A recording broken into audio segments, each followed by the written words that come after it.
Hey, salut à tous, c'est Yvan de la chaîne MyFitWorld Yvan et on se retrouve aujourd'hui pour ce challenge des fêtes de Noël. Et oui, j'ai décidé de vous faire une vidéo par jour pendant 14 jours jusqu'au 25 décembre. Ce sera un petit peu mon cadeau des fêtes de Noël pour vous. Alors oui, je sais, vous vous dites déjà, le mec il n'arrive pas à faire une vidéo par mois, comment il va se débrouiller?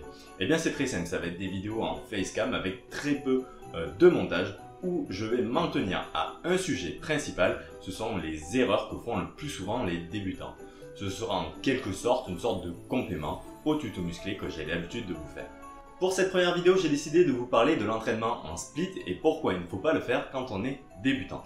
Alors déjà, l'entraînement en split, c'est quoi? C'est un entraînement où on va fractionner tout son programme de musculation en entraînement où on va travailler seulement 1, voire 2, ou grand maximum 3 groupes musculaires par jour. Ça va faire donc des séances où on va avoir de 3 à 4 exercices par muscle, ce sont des séances très chargées. Et c'est un type d'entraînement qui en fait n'est pas du tout conseillé pour les débutants et je vais essayer de vous expliquer pourquoi. Alors déjà, pourquoi beaucoup de débutants, et moi le premier à une certaine époque car j'ai aussi fait cette erreur, pourquoi on fait ce type d'entraînement? Eh bien c'est tout simplement parce que dans la plupart des magazines et des vidéos YouTube qu'on va pouvoir regarder, c'est le type d'entraînement qui est le plus représenté. Et ça c'est normal, c'est parce que tout simplement les personnes qui nous présentent leur entraînement sont le plus souvent des personnes qui sont très avancées dans leur pratique de la musculation. Mais justement, il ne faut pas l'oublier, ces personnes-là font des entraînements en type split, justement parce qu'ils sont avancés. Bon, ok, c'est bien beau de dire que c'est un entraînement pour les avancés, mais maintenant il faut que je vous donne quelques raisons pour vous convaincre. Alors déjà, ce qu'il faut comprendre, c'est qu'un débutant ne réagit pas de la même façon qu'un avancé à l'entraînement. En effet, pour un débutant, comme tout est beau, tout est nouveau, eh bien, 1 ou 2 exercices suffisent amplement pour déclencher une prise de muscle, une amélioration au niveau de l'entraînement chez le débutant. La première chose, c'est qu'un muscle qui n'est pas entraîné va réagir très fortement aux premières séances d'entraînement. Le corps va donc très vite devoir s'adapter et il en a la capacité car c'est le tout début et c'est beaucoup plus facile pour lui de le faire. Il va donc déclencher une prise de muscle, mais ce n'est pas le seul changement qu'il va faire. En effet, sur les premières séances, on va déjà avoir une amélioration de la technique. Cette technique-là va nous aider à nous développer de plus en plus, que ce soit en force ou au niveau du physique.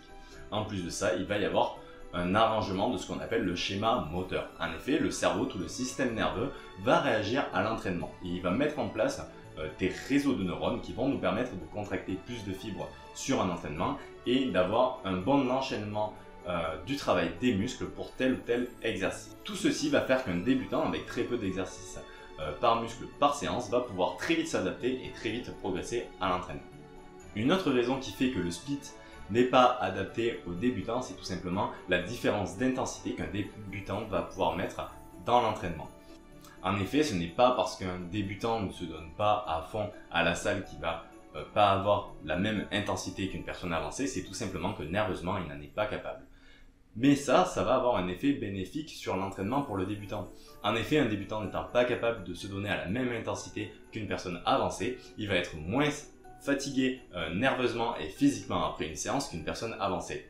Et le grand avantage de ceci, c'est qu'il va pouvoir donc entraîner chacun de ses groupes musculaires plus régulièrement qu'une personne avancée. Alors qu'avec un split, on ne peut entraîner chacun de nos muscles quasiment qu'une fois par semaine, le débutant va pouvoir réaliser un full body ou un half body, c'est-à-dire des entraînements où on va travailler tout son corps sur une séance ou la moitié de son corps, et il va pouvoir répéter ça plusieurs fois par semaine et ainsi avoir une fréquence d'entraînement par groupe musculaire allant de 2 à 3 fois par semaine.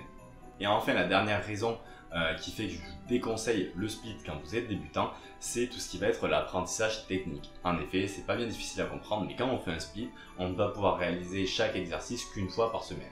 Et une fois par semaine, c'est une fréquence un peu trop faible pour pouvoir améliorer sa technique rapidement et ainsi éviter les blessures et la perte de temps. Alors qu'avec un full body ou un half body, un débutant va pouvoir répéter sa technique plusieurs fois par semaine, ce qui va permettre une meilleure amélioration technique et une meilleure amélioration aussi du schéma moteur dont je vous parlais plus tôt.